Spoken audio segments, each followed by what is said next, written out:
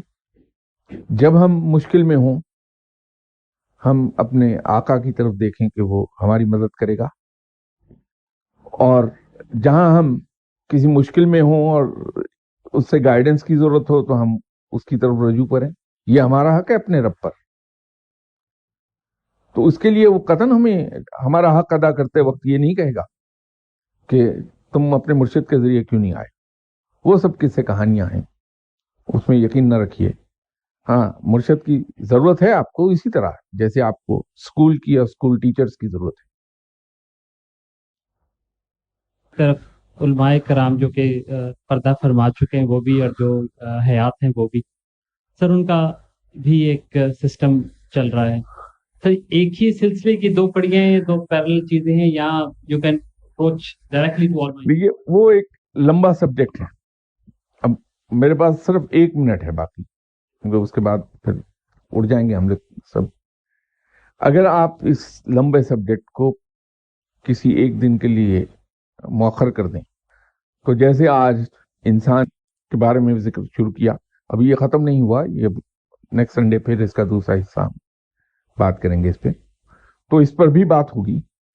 میں اصل میں چلنا یوں چاہ رہا تھا کہ انسان سے شروع کرتے کرتے پھر دین اسلام اور اس کے مختلف پہلوؤں پر بات کرتے ہوئے قیامت کے ذکر تک جاتے. تو یوں میں آج سسٹمیٹکلی شروع ہوا تھا، تو اس کو بھی انشاءاللہ ضرور ٹچ کریں گے، اس سبجیکٹ کو اس پہ بات کریں گے انشاءاللہ.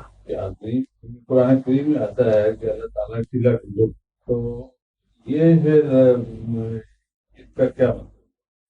دیکھیے، ہم وسیلے سے مراد اگر یہ لے لیں، جیسے میں نے ابھی عرض کیا کہ اسکول میں ایک بچہ جو جاتا ہے وہ ایم اے کرنے کا، ماسٹرز کرنے کا وسیلہ ڈھونڈے ہوئے ہے، کیونکہ اس کی تمام تر ایفرٹ جو ہے وہ چینلائز ہو کے ایک صحیح ڈائریکشن میں چلی گئی ہیں، اس کی انرجیز صحیح ڈائریکشن کی طرف چینلائز کر دی ہیں ٹیچر نے. تو ٹیچر وسیلہ ہے اس کے حصول تعلیم کا، لیکن ماسٹرز کی ڈگری ٹیچر کو صرف پکڑ لینے سے نہیں ملے گی، وہ محنت کرنے سے ملے گی. تو محنت اسٹوڈنٹ کی اپنی ہے، ٹیچر اس کا گائیڈ ہے، اور جو سسٹم وہ انٹروڈیوس کرا رہا ٹیچر وہ وسیلہ بن رہا ہے اس کے لیے. تو رب تعالیٰ جو یہ کہتا ہے وسیلہ ڈھونڈو، وہ یہ ہے کہ ہر شخص اگر اپنے اپنے انداز میں رب کو ڈھونڈنے میں لگ گیا تو وقت اس کا ضائع ہوتا رہے گا. لیکن اگر اس نے ایک وسیلہ ڈھونڈ لیا جو اس کو صحیح ڈائریکشن میں گائیڈ کر دے، رب سے ملا دے وہ اس سسٹم کے ذریعے، تو وہ وسیلہ بن گیا.